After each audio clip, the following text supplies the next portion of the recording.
everyone, welcome back to my channel. So I just got back from the Config 2026, the Figma Design Conference in San Francisco. I have learned a lot. There were a lot of cool demo announcement of new powerful features, and the swag this year is really cool. I got this magazine and water bottle.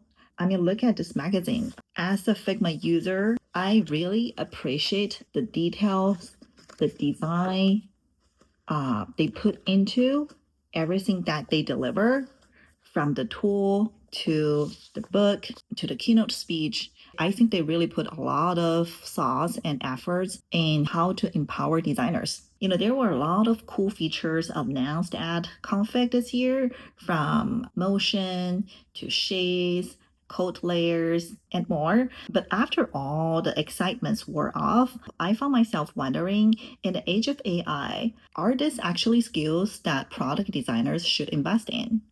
Because I think there's something much bigger is happening, and I might have a controversial take. Before I jump in, I share everything about design and tech on my YouTube channel. If you're interested in this type of content, feel free to hit the subscribe so you won't miss my future content. To me, this year felt heavily focused on making Figma a more complete creative platform. Some key features announced at Config 2026 include code layers, Figma motion, shaders, generated plugins, and whip tools. To call out a few things that I feel really excited about, first, code on Figma Canvas. So with code layers in Figma design, you can now explore multiple directions with code side by side with your team. To me, what makes this really interesting is, I think with all the agents, vibe coding tools, that it has expanded a lot on what we can build and how fast we can build.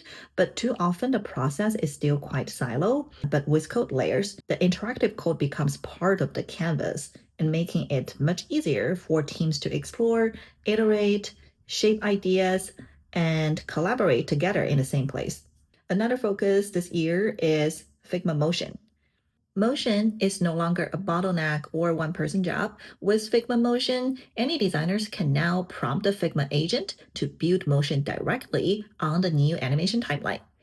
Instead of switching to After Effects or other animation tools, now designers can build all the motions in one place.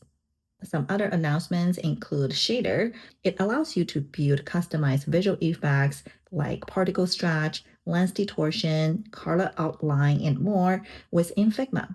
Another really interesting feature announced is generated plugins. In the past, building a tool can feel intimidating as it requires a lot of technical skills.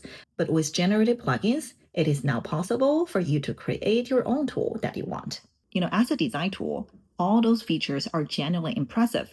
Many things that previously requires multiple tools or platforms can now happen all inside Figma. But here is where I feel conflicted. The biggest challenge I face these days as a product designer isn't really creating animations.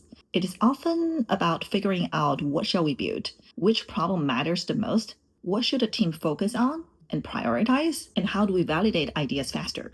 And none of those problems can be solved by better animation tools.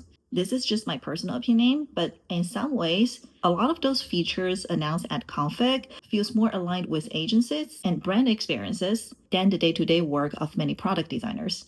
Maybe the reason I reacted this way is AI is changing the value chain of design. AI is getting surprisingly good at execution, whether it's generating a mock or a prototype or animation, you name it. If you have been playing with vibe coding, you know what I'm talking about. The type of work which used to take us hours and weeks now can just happen in a few minutes. So if the execution is becoming cheaper, what is becoming more valuable?